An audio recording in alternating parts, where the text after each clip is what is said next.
Joining me today is Jason Feifer. He is the editor-in-chief of Entrepreneur Magazine, host of the Build for Tomorrow and Problem Solvers podcasts, a keynote speaker, startup advisor, and self-described nonstop optimism machine who strives to help his clients and audiences future-proof their careers and lives, becoming more resilient and adaptable in a world of constant change and opportunity. And he joins me to discuss his exciting new book, Build for Tomorrow, an action plan for embracing change, adapting fast, and future-proofing your career, out in December and available for pre-order now. Jason, how are you? I'm so great. Thanks for having me. And thanks for Thank that very nice introduction. No, thank you for joining me. So what led to your interest in this topic and to writing this book? Well, it was a couple things. I have spent a lot of time with entrepreneurs, as you can imagine, at Entrepreneur Magazine. And I came to realize that the thing that was driving people's success was their ability to adapt. Like it seemed to be the single biggest difference maker between people who built gigantic world-changing things and people who kind of were left behind. And I wanted to understand how they were doing that so that anybody could, because it doesn't seem like adaptability is a skill people are born with. It seems to be something that people can learn. And at the same time as I was doing that, I was also doing this podcast, Build for Tomorrow, that you guys have been great supporters of, and I really appreciate. And that show is somewhat obsessed with change over time. Like, why were people concerned about something that today we think of as commonplace? Like, when it was new back then, why were people so resistant to cars and to coffee and to bicycles?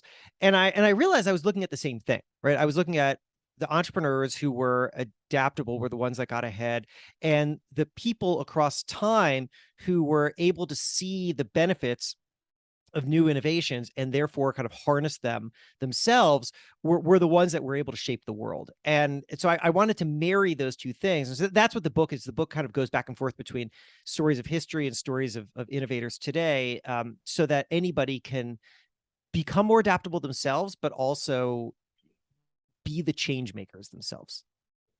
Right. The book is filled with, in part, historical anecdotes of people panicking in the face of new technological change, usually, or a change in their industry. And that's something that grew out of your old collaboration with Louis Anslow on his Pessimists Archive project, right? The Pessimists Archive podcast became the Build for Tomorrow podcast, which is yours alone. Can you tell me a little bit about that project and the path from Pessimists Archive to Build for Tomorrow, much more optimistic? Yeah. So for those who, I imagine that you're speaking to an audience that may be familiar with Pessimists Archive. So Pessimists Archive started, it's pronounced Louis. I didn't know that for a long time because Louis and I first started, we first met over Twitter DM, and for the first year or something, I don't know, in my head, I was always like Louis, and then I met him and it was Louis. So Louis had started Pessimists Archive, the Twitter feed, and I found it pretty early. And at that point, it was just this Twitter feed, this wonderful Twitter feed in which he was finding these old clips of newspapers where somebody would talk about how damaging novels are or whatever. And I, at the time, was working as an editor at Fast Company, and I was writing about that same stuff. I was really interested in why people say the same thing about every generation over. Like, how is it possible that every generation is lazier than the next? Like that just logically doesn't make sense, because we would have declined as a civilization, but that's not what we did. So I was very curious about it. So I found Pessimist Archive, and I was like, oh my God, this is what a weird thing that somebody else is super obsessed with. So I reached out to him. We decided to collaborate, and we made the Pessimist Archive podcast as a kind of growth of the Pessimist Archive brand.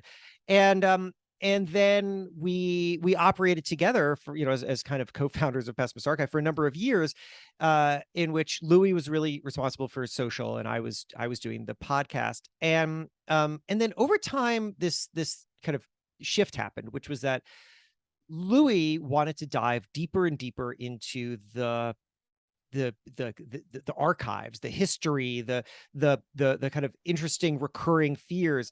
And I was driven by this kind of broadening curiosity, which is, well, how is this relevant to us today? Like, if we find these things from the past, how do I marry it with what I'm seeing people grapple with today so that people can use it themselves? And that was really validated. I hired this consultancy to survey the Pessimist Archive audience. I have to tell you, if anybody's listening right now and is running a business or is trying to understand an audience, you think you know your audience, and you don't. Like, you just don't. Because I started working with this amazing audience insights researcher named Rochelle DeVoe at Pen Name Consulting, and she dug into my audience, and she came away with all these insights from people listening to the podcast that I didn't know. And the number one thing was, people said the reason they listen to the show is because it helps them feel more resilient about the future. And I thought, oh my God, like it's happening, right? Like, this show that was really about history, people were using in a very tangible way to help them be forward facing. And I really wanted to lean into that. And I was coming to realize that the name Pessimist Archive was not serving that purpose, because it had this word pessimist in it, which, even though like the name is supposed to mean an archive of pessimists, people don't quite process it that way. And so Louis and I, towards the end of 2020, really just realized, I think we're going on separate paths here.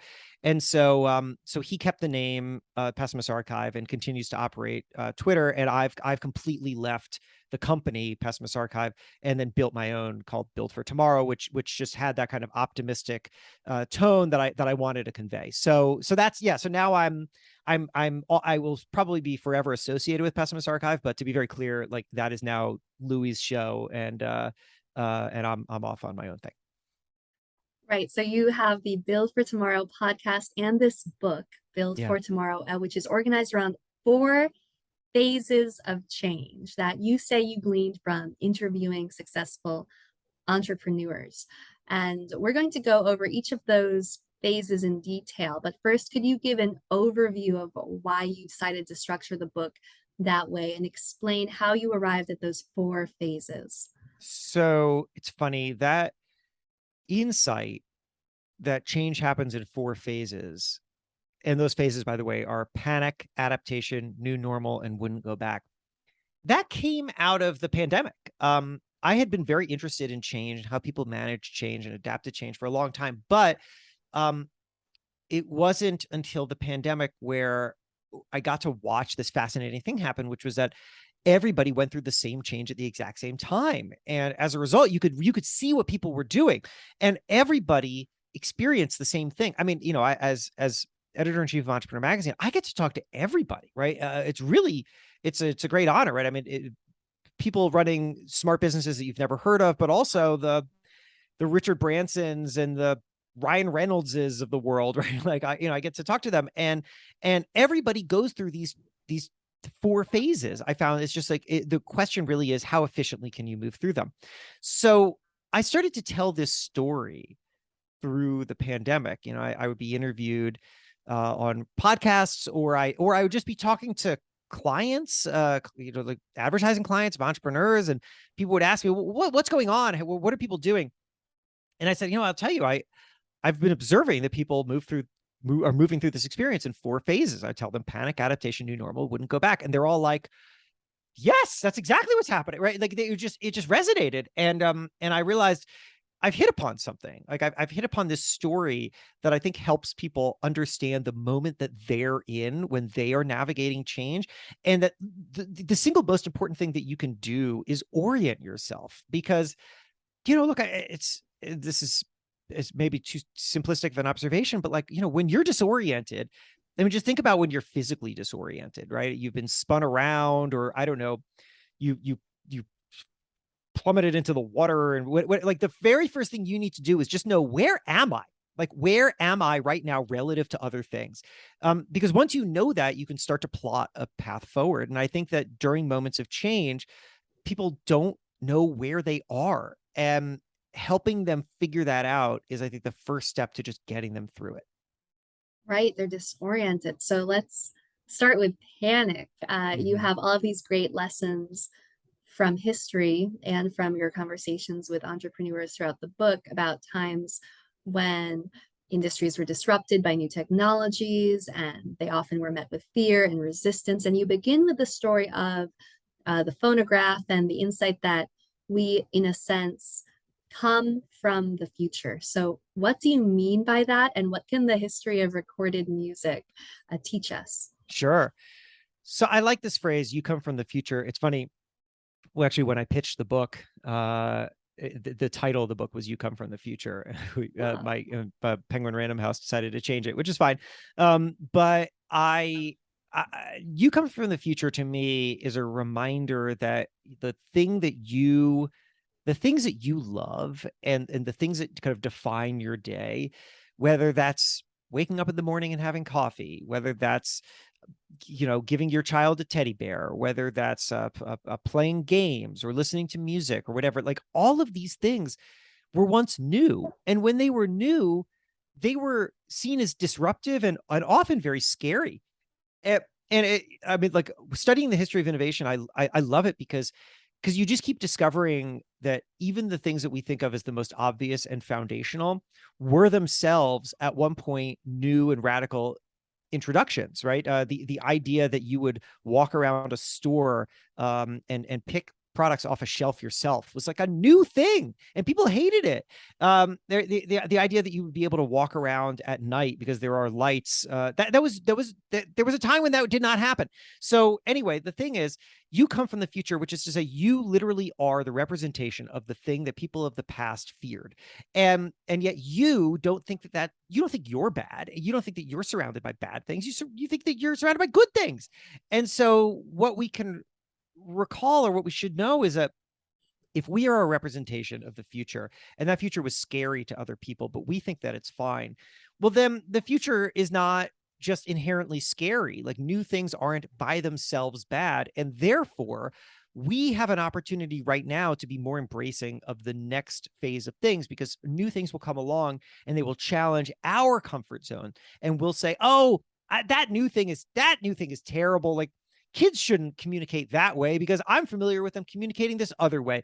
And that's just that we shouldn't lock ourselves in. The more that we can come from the future, more that we can shape the future. Now, you had asked specifically about recorded music. So the reason I think that people panic when they experience change is because I think that they equate change with loss. It's very easy to see loss. It's the first thing that you see. Something new comes along. The first thing you think of is, what is this going to replace? How is this going to change something that I'm already familiar with? And then you experience that as loss. And then, because you want to know what's coming next, you extrapolate the loss. You say, because I've lost this thing, I'm going to lose that thing. Because I lost that thing, I'm going to lose this other thing. And on we go, until you start to feel totally disoriented. And what we need to instead do is to extrapolate the gain. We need to identify gain, and then we need to figure out, well, if there is going to be this gain, how do I take advantage of it? And the reason I'm telling you this, because you prompted me about recorded music, is because there's a story that I love about the leader of the resistance against recorded music and the phonograph that I think really encapsulates this. So turn of the century, late 1800s, early 1900s, you have the phonograph, the very first record player. And it's hard to appreciate how radical of an innovation this was, because before the phonograph, I mean, just think about this, before the phonograph, for all of human history, all of it, the only way in which you could hear music is if there was a human being playing an instrument in front of you. There's no other way to do it until this machine. And this machine was so revolutionary, people literally didn't believe that it worked. Like, they thought that there must be a musician playing behind a wall somewhere, right? And you had to prove to them that it was real. And then people loved it, but the people who hated it were the musicians, because they saw their livelihood being impacted, and they saw themselves being replaced. And the leader of the resistance was this guy named John Philip Sousa, whose name you may not know today, but whose music you still do.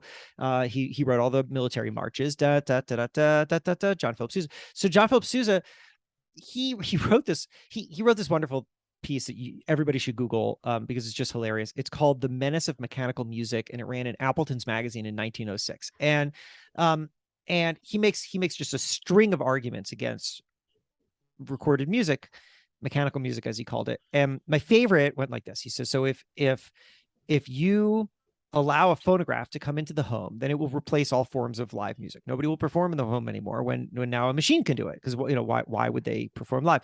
And because there's no more live performances in the home, mothers will no longer sing to their children naturally, right? Because why would they do that when there's a machine that can do it? And because children grow up to imitate their mothers, the children will now grow up to imitate the machines, and thus we will raise a generation of machine babies. And that, you know, that's ridiculous. It's funny, but it is also a version of exactly what we do. He was extrapolating the loss. He was saying, because this new thing has happened, it's going to replace this old thing. And then because of that, we're going to lose this other thing. And then because of that, we're going to lose this other thing. And now we're like really down a crazy logic hole. And, you know, the answer we know now is that isn't what happened at all. Instead, what happened is this thing that always happens, which is that instead of replacing old things, new things integrate with old things, which is the reason why I sing lullabies to my children. I have a 7-year-old and a 3-year-old, but I also play them music on Spotify. I do both at the time in which it's appropriate. And that's what we do. We take the best in the old, we take the best in the new. And so the more that we can kind of reframe a moment of change and understand, well, what new thing is this giving me, you know, and how could that be put to good use? I think the more that we can start to identify some kind of gain and then mentally extrapolate from that gain and then move ourselves towards being able to take advantage of that. I love your line that history is us defending weird little things over and over again, because it's really true, isn't it? So why is change so terrifying, and how can we combat the instinctive reaction to panic and put our present moment into this proper historical perspective? Yeah. So thanks for pulling that line out. I think that I wrote that in relation to how musicians of today have spent a lot of time. I mean, you know, maybe a lot of them have moved on, but there's been a lot of effort to try to hold on to the way in which music was sold in like the 80s and 90s, right? Like a kind of record that was sold. And that's it was a good model for a while to make a CD and sell it. But when you look at the broad scope of history, that model is not some kind of natural way in which to make a business out of music. It was literally just a weird thing from a specific moment in time, because it's not how music was sold for most of human history, and it's not how it is sold now. It was a blip, and that's often what we're doing. We identify these like very specific things that we think are natural, but when you look at the broad scope of history, they're actually just a weird little thing from a specific moment in time, and now for some reason we're holding on to them, thinking that they're the only way that we could do things. So how do we do better? I propose that one of the ways that we really could start to do this is that we must have a good sense of what is changeable and what is not. You know, we all as individuals, I think we identify far too much with the output of our work rather than with the reason why we do that work.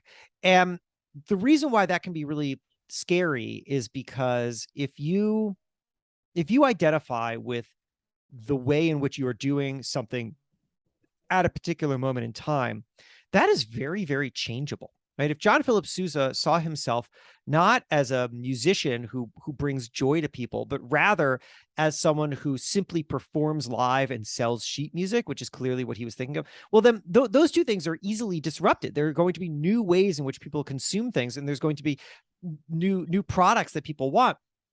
And so if you are only anchored to the output of your work, well, then you are really setting yourself up to be massively disrupted whenever that work changes. But if you identify something that's far more core, something that can drill down so that it is the thing that is inside of you that drives you to develop the skills that enable you to do the tasks, that is where now you have an understanding of who you are that does not change just because some market force changed. I'll tell you, for me, for example, and I went through a long process of doing this, that I started as a newspaper reporter. I identified as a newspaper reporter for a long time, and it was very scary when I wasn't a newspaper reporter anymore. It was like, well, now what am I?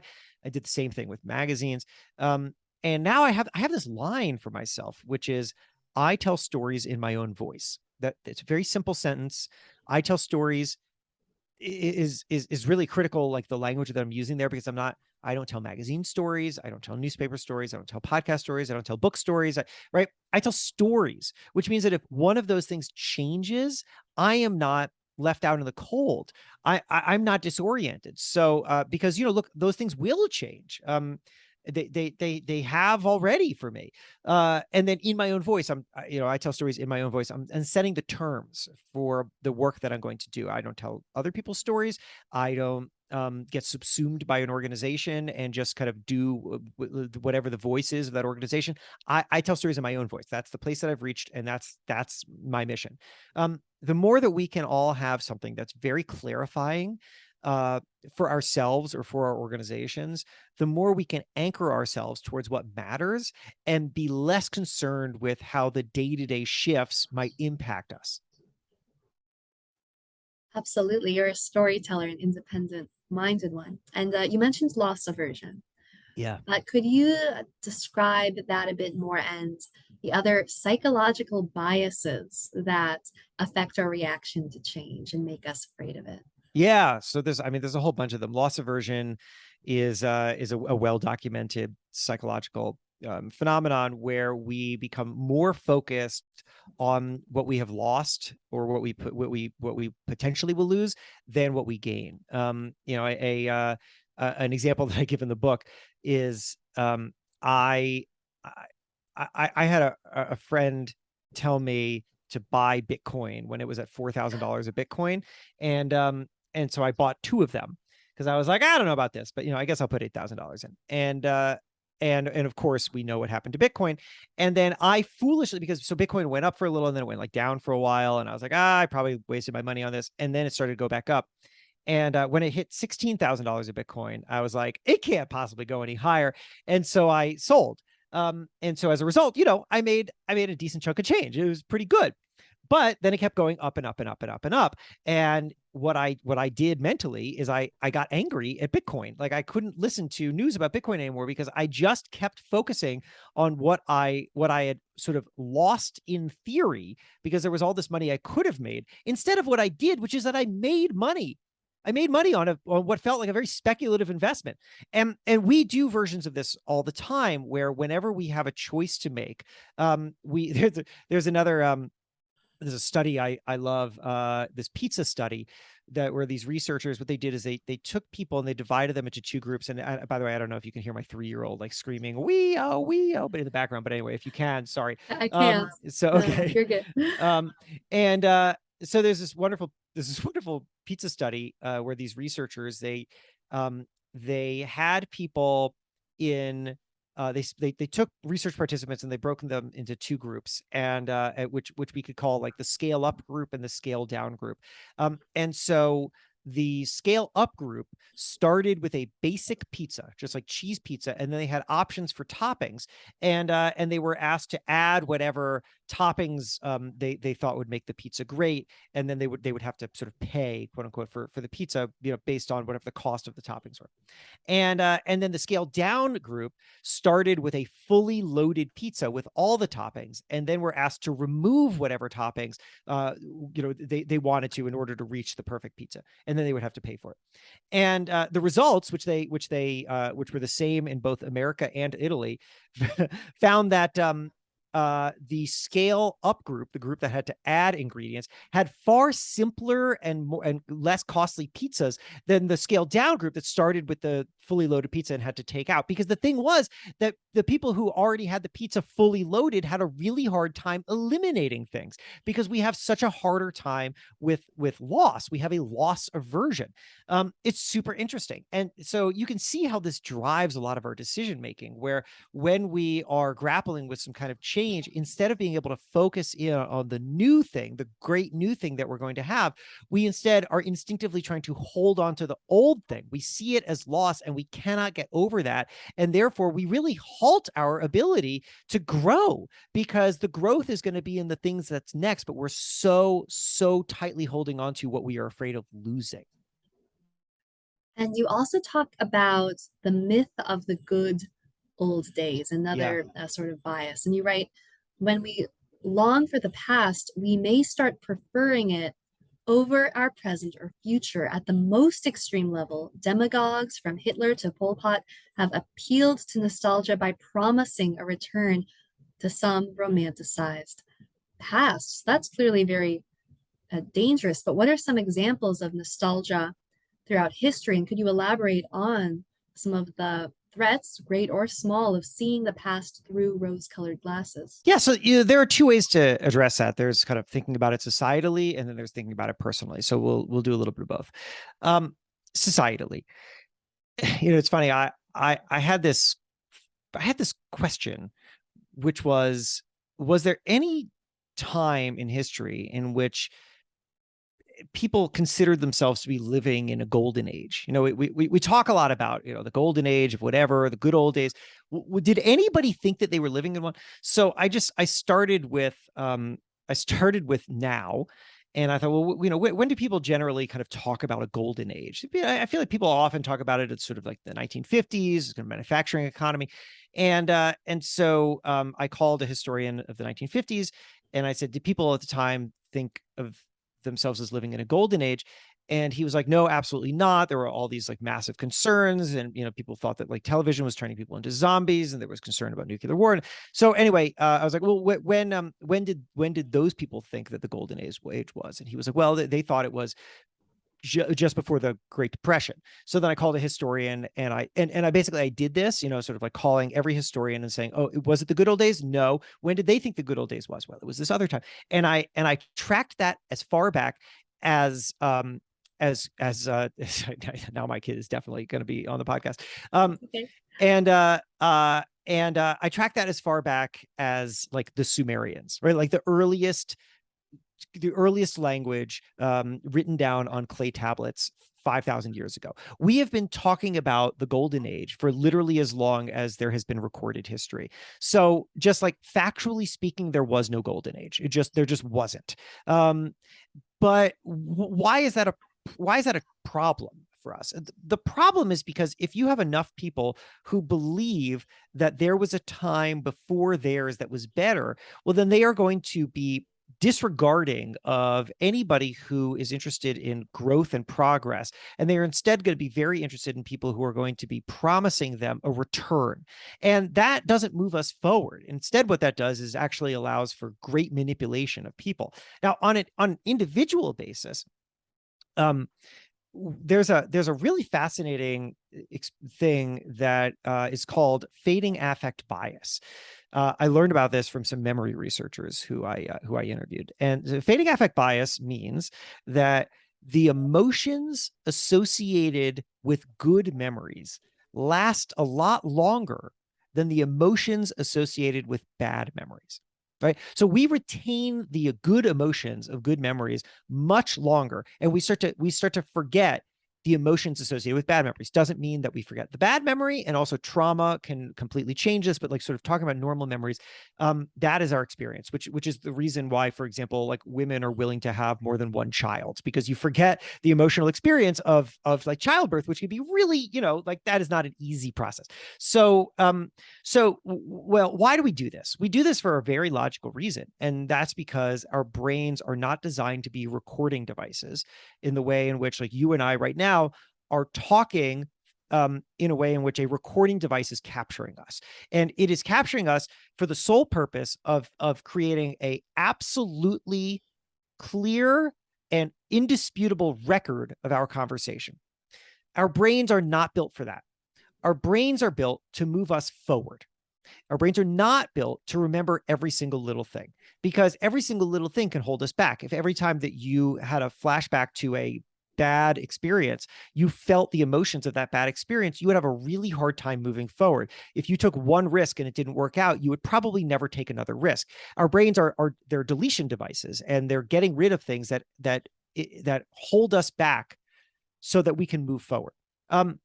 Also, our brains do not record information in the way that a camera does, which is to say that it doesn't record like a complete piece of information, like a complete memory. What it does is it like breaks the memory up into a million little pieces, and then they're all stored separately. And then whenever you recall something, your brain is actually reassembling all those little pieces into a memory. Every single time that you remember something, that's what it's doing. And so this guy, Philippe de Brigard, who's a memory researcher and professor at Duke University, was explaining to me, and he said, look, you can kind of imagine it like a paleontologist putting together a dinosaur bone. You have these fractions of, or like these fragments of dinosaur bone, and you're trying to put them back together, and you're not going to have all of them, which means that there's going to be some gaps. And then you have to fill those gaps in. Now, a paleontologist will do that with the best knowledge that they have about what this dinosaur was like. But you know what our brains do? Our brains fill those gaps in with imagination, because the parts of our brains that are responsible for memory are very, very closely associated with the parts of our brains that are responsible for imagination. So what we're doing is we are reassembling a memory, and then we're filling in the gaps with an imagination, but we're still experiencing it as a memory. And now, so we're doing that, and we're also removing all the bad emotions associated with bad memories. So what are we ultimately doing? What we're doing is we are, without realizing it, and for perfectly good and logical reasons, we are creating a rosier understanding of our past. And because we are creating a rosier understanding of our past, we are also like creating this thing where we forget that the things that we came from were difficult. We forget that parts of our past were hard and maybe not worth returning to. And instead we have this memory, this false imagined memory of a great time. And that holds us back. I go and I mean, like, you know, Chelsea, I speak to companies all the time. They bring me in to talk to them, and these companies are going through big changes, and maybe they're growing really fast, or they're going through some kind of reorg. And one of the things that's driving concern among the people who work at these companies is a feeling of nostalgia for what it used to be like at that company. You know, it was so much better when it was just a smaller group and we could get together in a conference room and hash things out. And now there are all these people and I don't know all their names. And, you know, and I go in and I tell them, look, I get it. Parts of that were great, but you are forgetting all the bad stuff. You just are. And as a result, you are trying to recreate something from the past that wasn't perfect, instead of trying to figure out how to make the next phase of this company as good as it can be. That's where we really stumble. And that's a great way to go to the next phase, adaptation. So those are some of the psychological biases that cause us to panic at the thought of change. How can we assess when change is worthwhile? Because sometimes it's not, right? There is such a thing as negative change. And Sure. how can we come to terms with change when it is worthwhile? So, I mean, look, this is going to be on an individual situational basis, right? Obviously. But I think that there are a couple strategies that you can employ to figure this out for yourself. One of them is to, I'll tell you a quick, very embarrassing story. As a way of just kind of highlighting a challenge that we all have, which is that. So I was wondering this question that you've asked here, sort of like, how do we know what is the right decision to make? How do we know where to go? And right, it's like, we're not in dispute that change has to happen. And so I thought, well, has anybody who has kind of systematically broken down this process? And I thought, you know, what would be really interesting is to talk to a company that does forecasting for a living. So like people who literally their jobs are to figure out how to look at something and make the best determination about what comes next and what direction somebody should move in. And so I called this company called Good Judgment. And the reason was because Good Judgment operates in this very interesting way, which is, so let's say that you're like in plastics and you want to know what's going to happen in plastics in the next 2 years. You would call Good Judgment, and you would have this question. And what Good Judgment would do is it would put the question out to its array of super forecasters, who are people who have been determined to have a considerably better than average ability to look at data and then decide what is the best path forward. And those people go through like a big test, like a lot of tests, to determine if their ability to do this. And so I was asking their CEO, who is also a super forecaster, named Warren Hatch, what makes for a good super forecaster? Because I thought maybe there's some way in which we can all learn to do this better. And so I say, what are the qualities that drive an ability to be a super forecaster? He says, well, there are a lot of them. Super forecasters are excellent pattern matchers, and they are also really good at setting aside their own biases. And very importantly, they are not overconfident. And Warren tells me, if you asked a bunch of people in a room, raise your hand if you're overconfident, nobody's going to do that. But if you test them for overconfidence, you'll find that most of them are actually overconfident. And I said, well, obvious next question, how do you test for overconfidence? And he says, well, it's like a whole long thing, but I'll give you one question that we ask. And that question is, what year was Gandhi born? And I mean, Chelsea, I'm going to let you choose your own adventure here. You may have already read this in my book, at which point there's no use in playing along. You may have not read this part or don't remember it, and you are welcome to play along, or you don't have to play along because you don't know the answer and you're going to feel embarrassed. But I will tell you that I'm going to tell you what I said, and it is embarrassing. So at least one person is going to get embarrassed here. It will certainly be me. Do you want to play along? I would encourage whoever is listening, the listeners of this podcast, to right now in their head come up with a year that they're guessing and have them play along. I think that's more important. That's it. That was a good sidestep. So, all right, here's what you want to do. Warren says to me, and so therefore I say to you, listener, what year was Gandhi born? And I say, maybe you will say, I don't know what year Gandhi was born. And then Warren would say, well, it doesn't matter. That's not the point of this. It's not a trivia question. So here's what I want you to do. I want you to tell me what is the earliest year that you think Gandhi could have been born in, and what is the latest year that you think Gandhi could have been born in? Earliest and latest. All right. So take a second, think about that. And so I said, okay, earliest and latest. So I was like, I don't know when Gandhi's born. He's like, it doesn't matter. Okay. So I said, I told you I was going to embarrass myself. So here it is. So I said, I think that the earliest that he was born was 1940, and the latest he was born was 1955. And Warren said, so, okay, Gandhi was born in 1869. So, I wasn't anywhere near. And I said, oh, that is embarrassing. He's like, it's fine. You didn't need to know when Gandhi was born, but the point of this exercise is actually to look at the range of dates that you selected. So Warren says, you told me that you don't know anything about Gandhi. But then when I asked you the earliest and latest possible dates, you picked a 15-year range. So you didn't know anything, but you narrowed it down really significantly anyway. And the whole point of this exercise is to become aware of how confident you are in the knowledge that you think you have. Because a sign of overconfidence is that you are quite confident in the knowledge you think you have, even if you don't have that knowledge. And what I needed to do, he said, was I needed to widen my bands. What I had is that I had my bands too narrow. And what's so interesting about this, and the reason why I feel good about repeating it, is because the second Warren ran me through this, I was like, oh my God, I can't wait to do this with other people. And so I did it with a lot of people. And everybody did a version of what I did. I mean, my years were like especially bad and embarrassing, but generally speaking, people pick like a 15 to 20 year range, and nobody knows when Gandhi was born. So like everybody's doing this. And Warren says to me, he's like, look, the problem that we have is that if we go into a situation and we are not aware of and respectful of what we do not know, then we will start to make decisions based on what we do not know. And then that decision that we make will compound itself, because once we make one decision based on what we don't know, we will now make another decision on top of it. Well, because I know that, I will now decide this. And then because I've decided this, I will now decide this. And that is how you get really far out on a statistical limb, needlessly so. That was his words to me.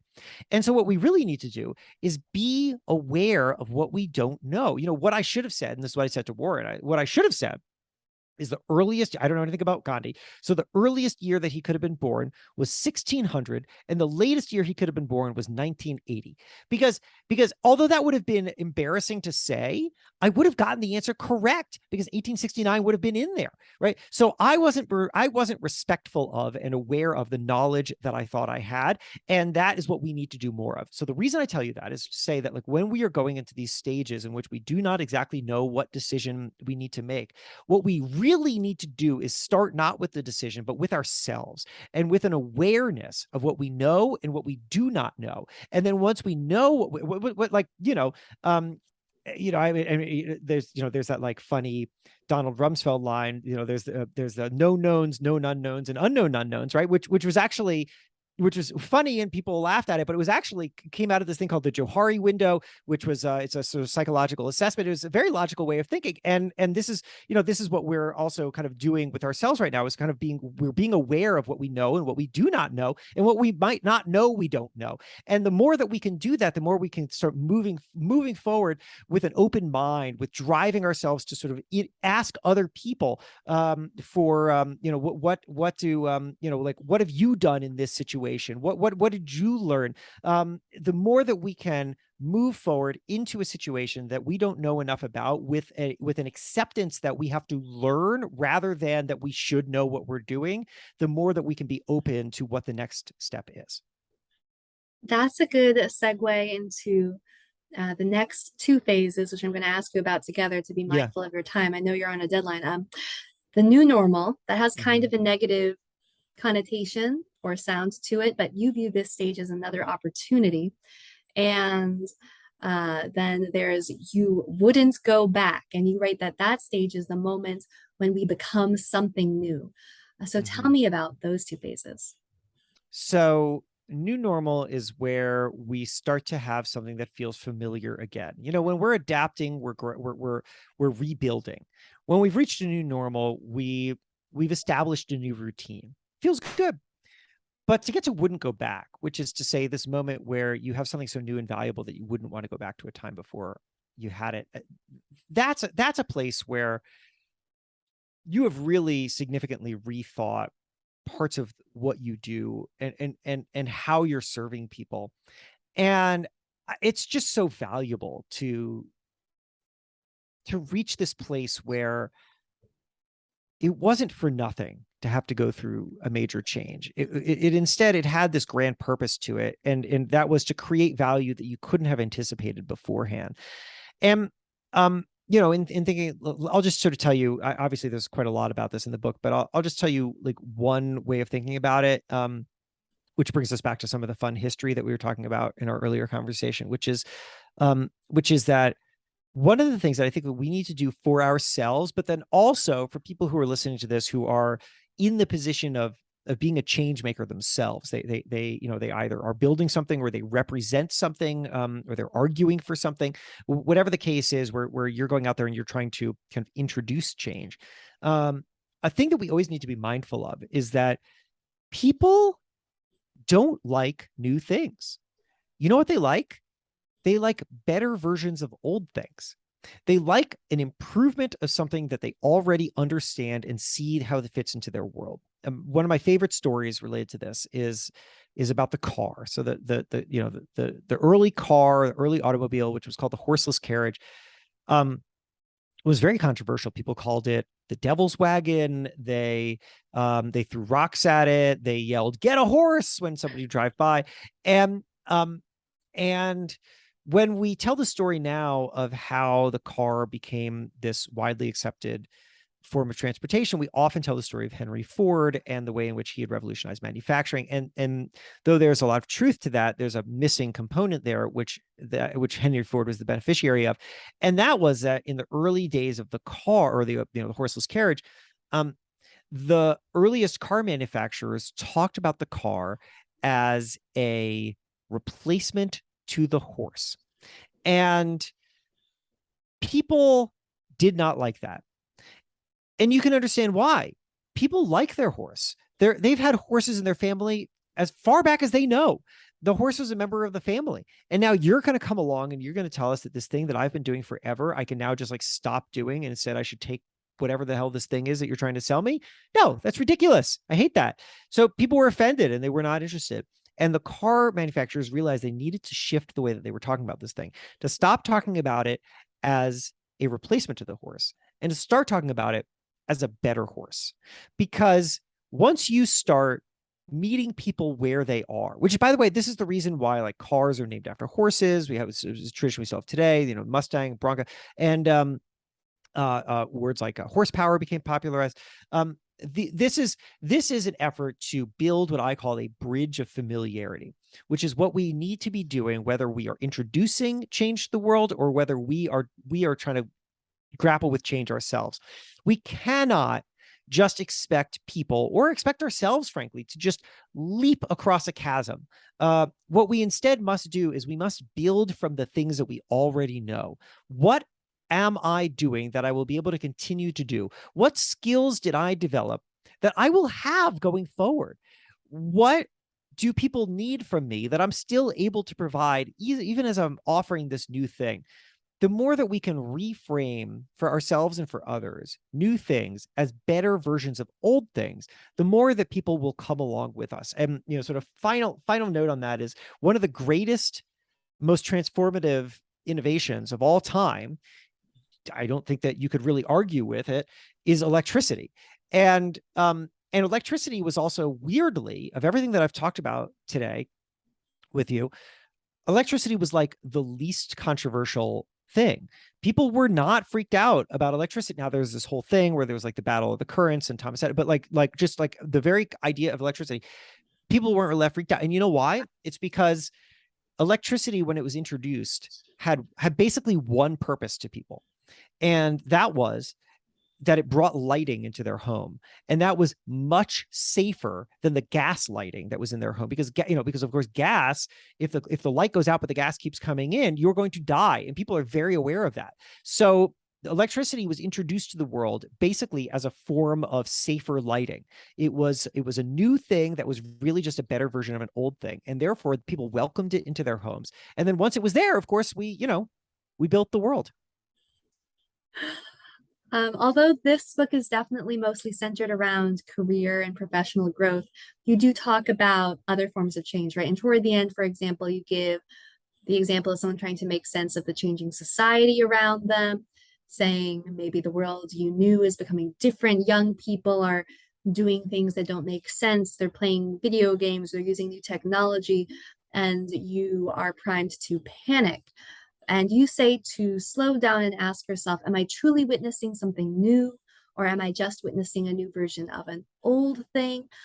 How can we react to this rapidly changing world around us while maintaining perspective and seizing those opportunities that might be present in the changing world?